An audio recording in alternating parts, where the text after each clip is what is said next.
How and why did you decide to write an anti-Islamic book? How was your life in regards to faith? What did you believe in? What was your heaviest and most regretful expression that you used for Islam? What was the reaction of the people around you when you became Muslim? I thought to myself, Islam is a lie. Islam is a danger. I got over 2,000 death threats. And in the end, I decided to write an anti-Islam book. God, give me a sign so that I 100% sure know this is the way. I couldn't sleep for it for 2 days. I couldn't accept it. It was so strange. Assalamu alaikum, Brother Joram van Klaveren. Thank you for accepting our invitation, and we are happy to have you with us. I want to first ask you, who is Joram? Wa alaikum salam, Ahmed. Thank you very much for the invitation. It's a great honor for me to be here. Joram van Klaveren was born on January 23 in 1979 in Amsterdam, in a pretty regular family: father, mother, brother, another brother, younger, a sister, a cat. In Amsterdam, I was born and raised there.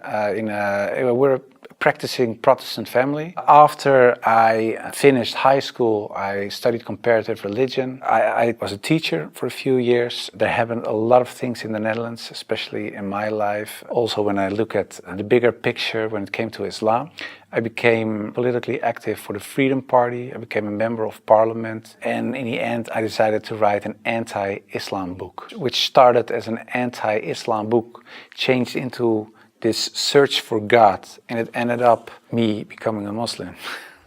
How was your life in regards to faith? What did you believe in? Before I was a Muslim, I was a Protestant Christian from the Reformed Church. We read from the Bible, we all got biblical names, we were all baptized, we went to church, etc., etc. So we're pretty Christian in that way, in that sense. Of course, I believed that there is a creator, I believed in heaven, hell, I believed in angels, revelations, and of course what separates the Christians from the Muslims is that I believe that Jesus Christ was the Son of God. In a more philosophical way, I believed he was God himself, of course. I believed in the resurrection and crucifixion of Christ, of course. And I believed in the atonement. But because the Trinity is a very complex concept, whether you believe it or not, it's still very complex. Because if there is a God in the Bible, it says God is eternal. But if you are eternal and you die, you cannot be eternal, immortal at the same time. So that was something when I was a little older, 16, 17, I started questioning things like that. It's not very logical. I talked to many priests, preachers, even rabbis, and the answers I got weren't very satisfying. That made it for me kind of complex, and in the end I had some doubts about stuff like this, but I said, well, I set it aside and I thought, okay, I just believe it, and perhaps I'm not smart enough to get the whole picture. And I still believed in God. I still believed that Jesus was a very important person. I believed he was the Son of God, but how it exactly was, I left it for what it was.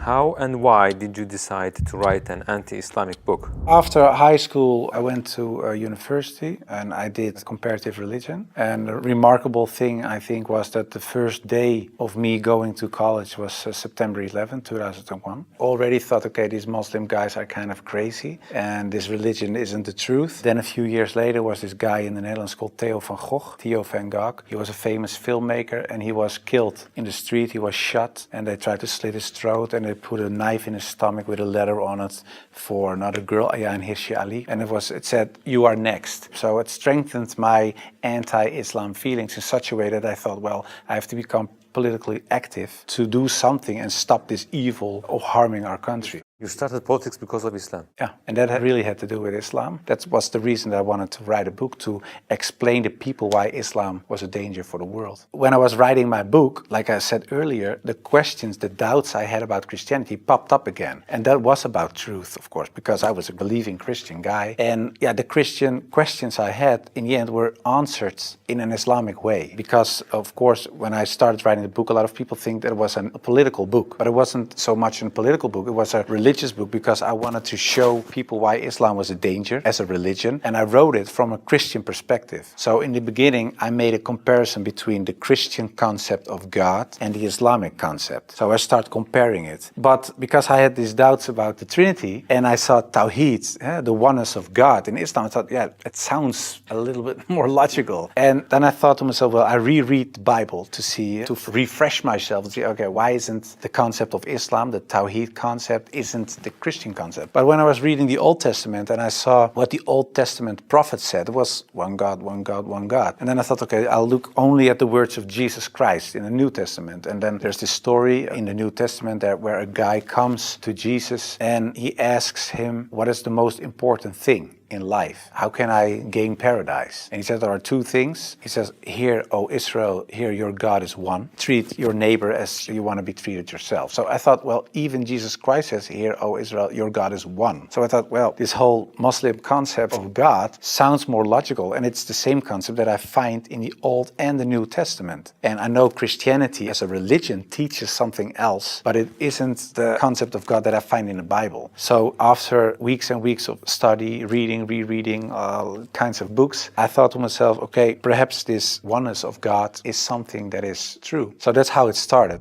What resources did you use while doing your research? Because I was kind of shocked, I started writing to several authorities on these religious matters. And one of the guys that I wrote to was Sheikh Abdul Hakim Murad, and he's a professor from Cambridge University. But in a way, it was kind of strange, of course, because I was a politician back then still. I was writing an anti-Islam book with an anti-Islam purpose. And I'm asking this Muslim professor from another country, can you help me? So I told him, I'm writing a book. I have a lot of questions. So I was very plain why I thought, why is Islam promoting terrorism? Why is anti-woman? Why is anti-Christian? Anti-whatever. After, I think, 6 weeks, he sent me a very extensive email. And he started explaining, directly answered a lot of my questions. But he also told me, you have to read this article, read this book, read that book, ask this person. And so he was very extensive in his way of explaining. But in the end, after I read all these books and articles and made a comparison between prophets from the Old Testament with Muhammad, peace and blessings be upon him, I had no arguments anymore to say they are prophets and he is not. And I thought to myself, well, if I accept Moses on these grounds and I cannot accept the prophet, then there is something else. So I thought, why don't I think he is a prophet? And I thought, oh, perhaps because he had many wives. But then again, when you look at Solomon or you look at King David, Abraham, there are a lot of people in the Old Testament that had more wives. And when you look at even outside of the religious books, culturally in Europe, in Africa, Asia, everywhere, there were men with several wives for several reasons. So I thought to myself, well, that cannot be a reason either. So one by one, all these reasons fell. And in the end, I thought, well, I have to say all of them are not prophets. But I didn't believe that because I thought, well, the things they did, they said, the miracles that happened, etc., they were confirmed in what they said and what they did. So they are. And then I said, well, then I have to accept that Prophet Muhammad perhaps is a prophet too. So I was doubting it. So first I thought, well, it's the most evil person I know because of the history. Then I said, well, perhaps it's not that evil, but he's not a prophet. And in the end, I started doubting, perhaps he is a prophet. Yeah, that took, of course, me reading a lot of books again. And the one thing that I think was very wise of Abdul Hakim Murad to say was, he said, well, the books you read about with the anti-Islam arguments are written by non-Muslims. He said, if you want to know more about Christianity, you don't read books from atheists. You start reading the books from the Christians. Why do they believe this? What are the arguments? So that you have to do the same with Islam. So start reading Islamic books from Islamic teachers, from Islamic scholars, etc. And then you can see, if you compare the books on the same topic of people who are Muslim and wrote those books and non-Muslim, you can see where they took the wrong turn, where they translated words in the wrong way, sometimes perhaps even not on purpose, but just because they didn't know, where things are added, where things left out of it. So, and in the end, you see there is this other religion almost created because of all these things. And that's what I did. And that's what I also did with the life of the Prophet, because I read a book from Martin Links, The Life of the Prophet, based on the earliest source of Muhammad. And it was written, of course, by a convert. And his way of reasoning, his way of telling, his way of writing appealed to me because it's culturally the same thing. How do I approach a certain topic, etc. And it was the first time that I saw him not so much as a warlord, because that's the picture I had in my mind, but I saw him as a father, and I saw him as a friend and a teacher, and so much more. And so, yeah, I saw the person and his character, and I said, well, I can say a lot, but I cannot say that this is not a good man. So his character persuaded me to read more and to want to know more. What surprised you the most while doing your research? The story about Hind, there was something that, like a switch, like I had to change. And it was because I thought Hind was the wife of one of the enemies, Abu Sufyan. And in a way, they gave money to kill Hamza, the favorite uncle of the Prophet. And that was what happened on the battlefield. He got killed. They even paraded with his ears and cut off his nose and horrible stuff. So the Prophet was deeply sad, of course, of what happened. And years later, he became powerful. He came in power in Mecca. And then there was Hind. And I was reading this book and I thought, okay, now she gets crucified or her head gets cut off or something like that. But he said, well, I cannot look at her right now, but everybody is forgiven. And if you want to stay here and live among the Muslims, it's possible. If you don't want that, you can go. But bloodshedding is over now. And I thought to myself that she was forgiven. If you can forgive someone who kills a relative, especially a favorite uncle of you, even starts parading with parts of his body to show other people that she humiliates you and whatever you stand for, that means you have such a great character. It's very special. It's something you don't see. And that's what he did. So I thought to myself, well, it was a really special guy. And when I thought that, I thought, well, I have these arguments for him being a prophet. I see his character. I see the way he treated other people. I see how he treated his enemies. I think he is a prophet. But then I thought to myself, whoa, that's horrible. Because I already accepted this oneness of God. And now I say he is a prophet. If I say there is only one God and Muhammad is his prophet, that's almost shahada. So I thought to myself, okay, let's close the books. Stop. This is going in the wrong direction. And of course, I wasn't that anti-Islam anymore because of what I read, what I saw, and what I experienced. What I tell you now, it sounds a little like a fairy tale, but it really happened. In the end, there were all these books at the table. And when I had this feeling of, yeah, okay, this is shahada in a way, I thought, well, I put all the books away and I put the books on the highest shelf. But there were so many books that a lot of books fell off the shelf. And one of the books that fell off the shelf was the Quran. And when I picked it up, my hand was on a page with Surah 22, Ayat 46. And it says, it's not the eyes that are blind, but the hearts. And I thought to myself, that really is my problem, because it wasn't the eyes. I really could see what I written down myself. Nobody forced me to write this book. Nobody said you have to write this or that. I started writing myself and I could see it with my own eyes, but I still couldn't accept the fact that I said he is a prophet, there is this one God. I just couldn't. So it wasn't my eyes that were blind, but it was really my heart. I couldn't accept it. I think my nafs or whatever, my ego, I couldn't accept it. And I said, well, God, I don't care if it's the God from the Bible or the Quran, give me a sign or something so that I 100% sure know this is the way. And I went to bed, but when I woke up, I felt very secure in myself. I really felt very secure. I've never been more secure about anything else. The whole anxiety or the whole doubting issue, it disappeared like snow for the sun. And I thought to myself, well, I think I'm a Muslim. Well, and then of course I had to tell other people. What was the reaction of the people around you when you became Muslim? Assalamu alaikum, brothers and sisters. We saw that 80% of our audience, including this video, are not subscribed to our channel. As you know, we are a non-profit organization and advertisements are disabled on our videos. So the only reason we are asking for this is to spread the truth. It may seem like a small act, but inshallah, it may be a means of guidance for many people. Now let's click the subscribe button and let's together walk towards eternity.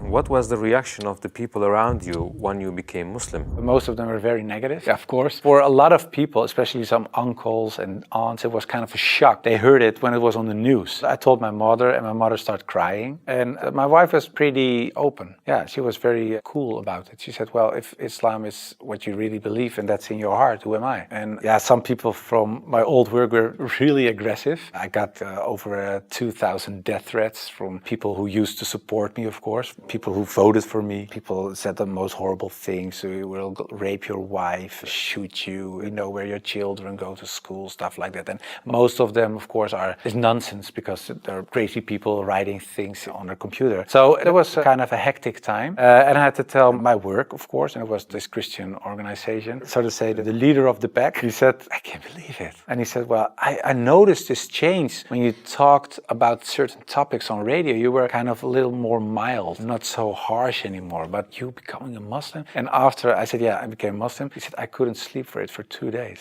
I couldn't accept it. It was so strange. But the hardest part for me was telling my grandfather, because my grandfather was dying and he was 93, 94 years old and he was on his deathbed at home. I had to tell him, and my mother told me, yeah, you have to tell your grandfather. It was her father. So I said, well, then you have to come with me. It's got like a shield. And I just said, well, grandfather, I became a Muslim. And then he closed his eyes. And I thought he stopped breathing because, yeah, he was so old. And he really stopped breathing for a while. And then he started breathing again. And he looked at me and he said, well, at least you didn't become a Catholic.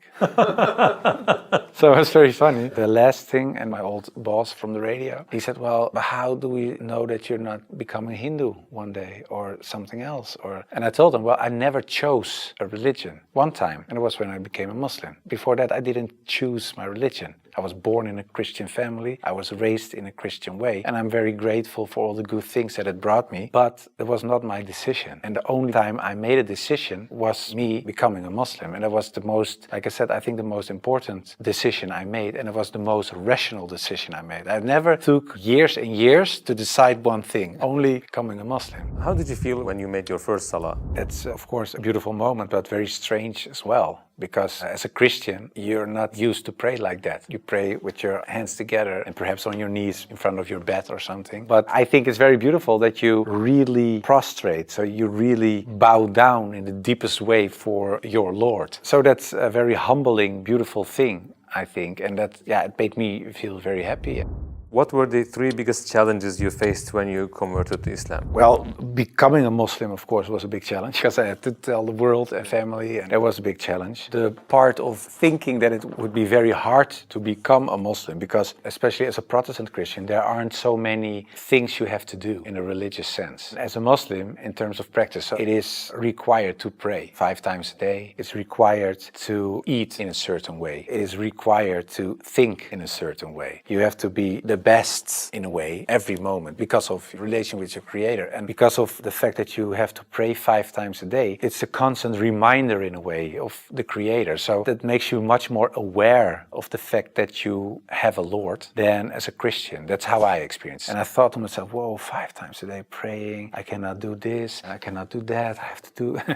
So that made it hard in the head. But after I became Muslim, it wasn't hard at all. Are you raising your kids as Muslims? Well, you try, of course. I don't know, when you're really raised as a Muslim, I think it's a very difficult job, especially in these times. Of course, when I married, I wasn't a Muslim. You promise in a way that you raise your children as Christians. So after I became Muslim, I'm not raising my children as Christians, of course. If the kids have questions about Christianity, they ask my wife, they get Christian answers. And if they come to me, they get Islamic answers. But most of the time, they ask your father. And my wife cooks halal for everybody, so that's very sweet. She says, well, I'm not going to cook 5 meals, so everybody eats the same. You want halal, everybody eats halal. So in a way, it's like an organic process. What was your heaviest and most regretful expression that you used for Islam? I think Islam is a lie, because that's something I used to say. Islam is a lie, the Quran is poison. But when I said Islam is a lie, that's the whole religion and everything that comes with it. So that's like the highest level of Jahiliyyah in a way.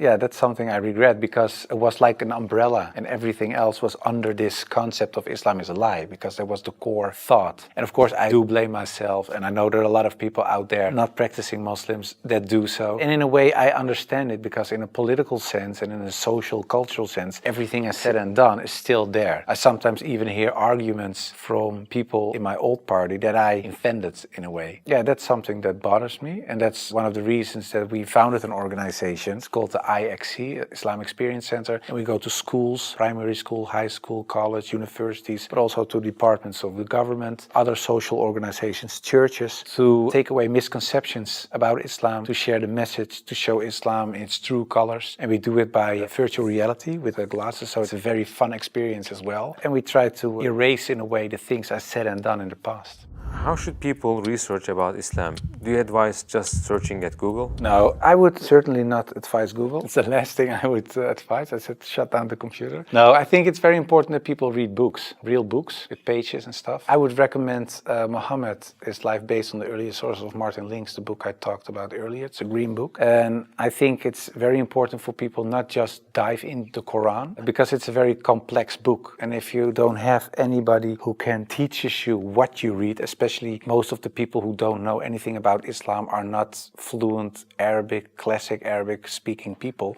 So you will read an interpretation of the Quran or a translation, and most of the time that's not the real deal, of course. So I would advise people just to study the Sirat, study the character and the life of the Prophet, because that's what the tradition teaches us as well. His life was the Quran. He was the living Quran in a way. Just study his Sunnah, and I think that is the best way of discovering Islam.